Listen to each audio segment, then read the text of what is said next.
just talking about some of the history of Halloween. With the is it you pronounce it Samhain? Am I pronouncing that right? Halloween, actually, Jeff.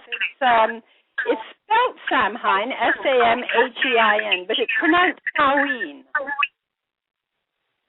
It's one of those strange Latin words, but Samhain, that's all right. But anyway, it's the god of death, no matter how one spells it or pronounces it, but he is the god of death. He is one of the most powerful gods.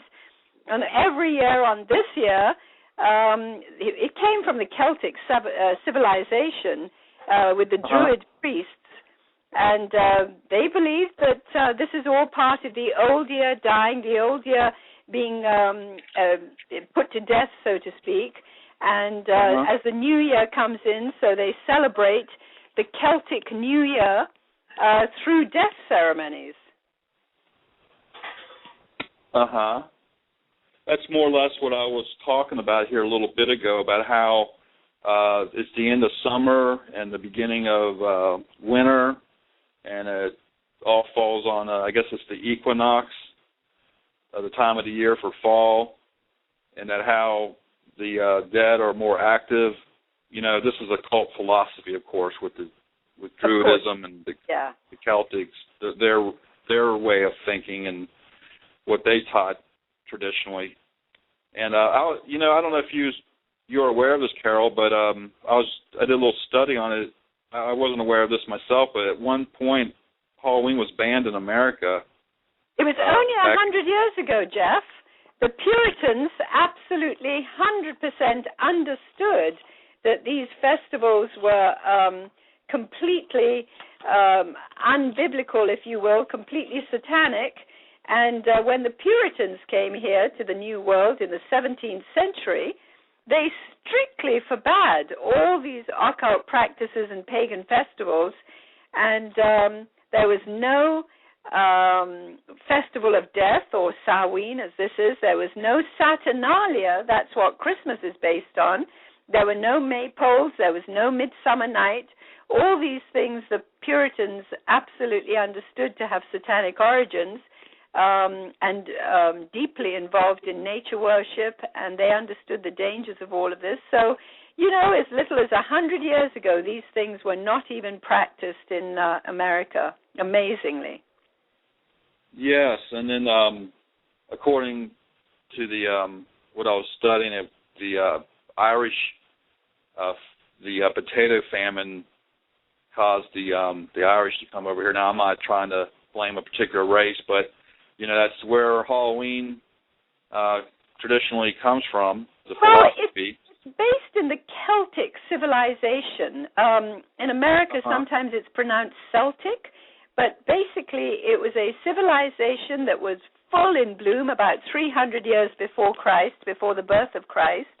And this Celtic civilization, which was in the British Isles, that's England, Ireland, Scotland, and Wales, throughout Scandinavia, throughout Europe, all the way to Asia Minor, the people were thoroughly pagan, worshipping many gods and ruled, in a sense, by kings, but the real power of the people were the Druids, and these Druids were the priests of the Celtic civilization. And they had so much power, Jeff, that even the kings feared them. And when the kings became too old to lead in battle or to father children, the Druids, these priests of the Celts, these Celtic priests, would sacrifice the king to the gods, and they would cut up the body cavity while he was still alive and use the internal organs for divination and other magic. And one go to the National Geographic, May 1977, Volume 5, and that's where I got the footnote. I mean, that's where this resource comes from. So it was all part of the Celtic civilization that you cut out the cavity of living, important celebrities, so to speak, and take the entrails and blood sacrifice as part of the spiritual darkness and rituals.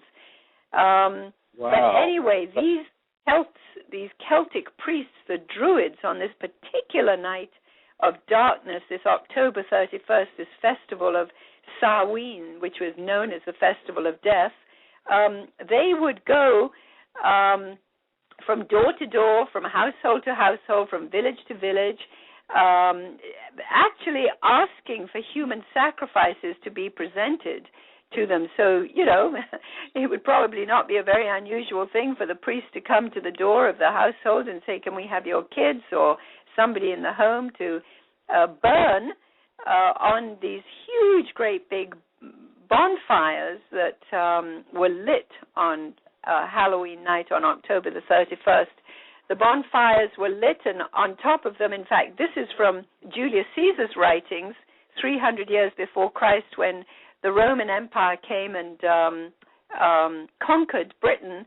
Julius Caesar considered the British to be a barbaric a civilization, as he calls them, saying that they had these huge, great big 150-foot tall,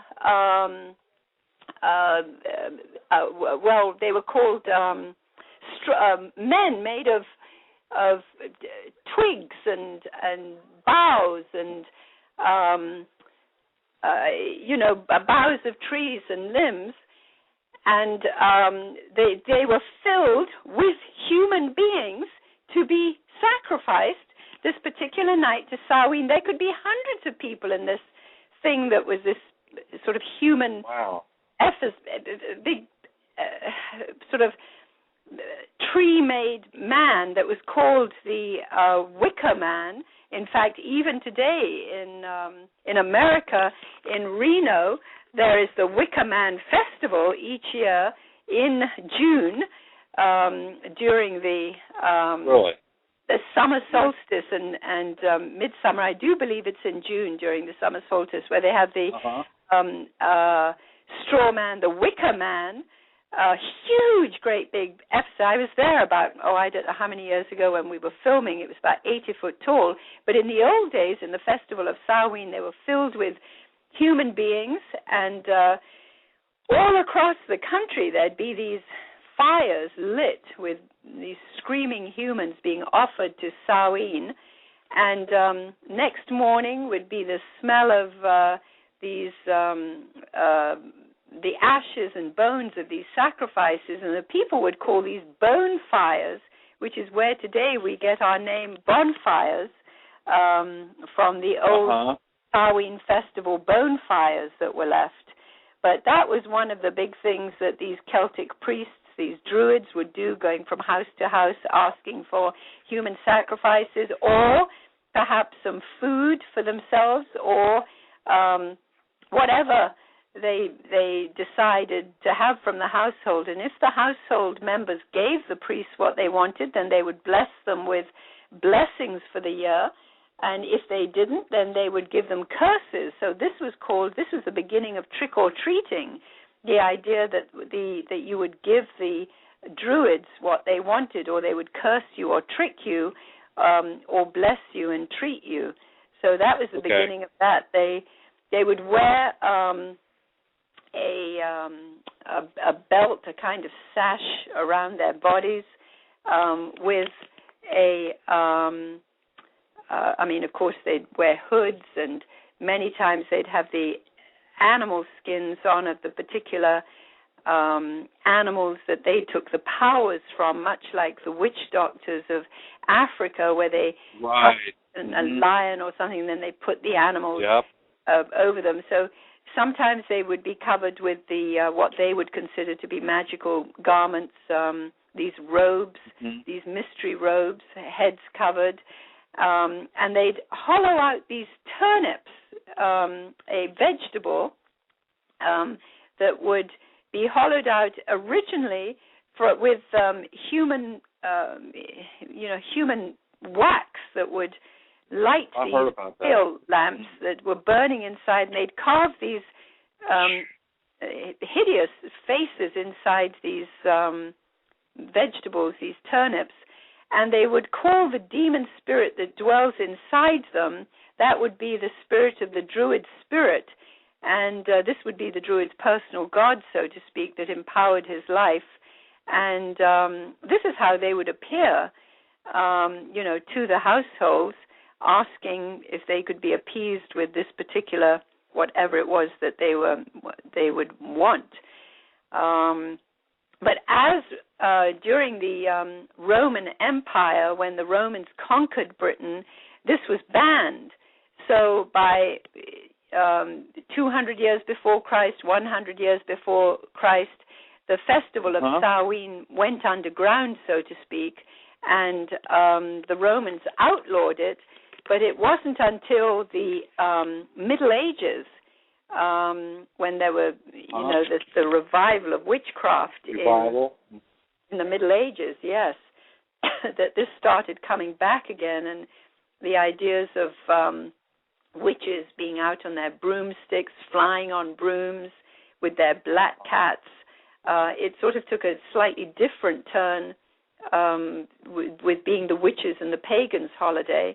And it wasn't until about the 17th century, actually, Jeff, that when the Puritan ancestors came to America, and they completely forbade all this. But in the 18th and 19th centuries, you're absolutely right, where you mentioned that the Celtic immigrants, which were mainly from the British Isles, and they could have been of Irish origin, but many of them could have been of English and Scottish origin. But the Celtics, usually the whole idea of the Celtic immigrant leaning was the Irish immigrants, and the flood of Celtic immigrants, or Celtic, in the 18th and 19th centuries came with the idea of Samhain, the festival of death. But in the New World, turnips were much more difficult to carve out, and they found the pumpkin, which was a little easier to hollow out, and then the spirit jack or jock was in the lantern, and so they got given the names of jack-o'-lanterns or jock of the lantern, because he was meant to be the spirit that lived in these lanterns, and so that's how we get that particular name. But it's interesting following how it got glamorized and cleaned up, and a lot of the games that happen at Halloween, like, peeling the apples, dunking, I remember as a child growing up in England that we used to bob for apples, it was called. They'd have a little tub, and these apples would be in the water, and you'd bob for them and get the apple out. But even that has its origins in the fertility rituals, where they would peel. In the old days, the idea was that if you peeled the skin and could have the peel as long as it could be without letting it break, or you would whirl it over your shoulder, whirl it over your left shoulder, and this sort of ghostly apparition, this vision, would be of your sex partner or spouse, or, that was the idea of the fertility. A form of divination. Of this, even peeling the apples. But so that was the bobbing for the apples. And I know as kids, after we had our face dunked in water, we'd have to put our faces in a plate of flour and get out candy. And, of course, then you come out with this white, pasty face, which was all part of the Halloween horror of wanting to scare, How big is Halloween in England? How big is Halloween over there in England? Is it, because over here it's like the second biggest holiday in America, so to them, you would imagine it would be big. Is it any different the way they celebrate it? Or? Well, actually, Jeff, it's very interesting, because when I was growing up, Halloween, it wasn't given that name. And if you look back in history, you'll probably find that it really has become popular probably only in the last 2 decades. I mean, I think Hallmark has probably brought it to its biggest popularity with, cards, and then, of course, all these costumes, and now in all the big supermarkets where you get all the decorations to put out into your garden and all of that into your front lawn. But it's a huge money-making racket, but I'm sure that listeners could probably go back 30 or 40 years and remember that it really wasn't quite such a big holiday even in America. It's only become a big holiday in the last couple of decades. But in England, we celebrated it as Guy Fawkes Night. That's GUYFAWKES. Now, Guy Fawkes was a political enemy of the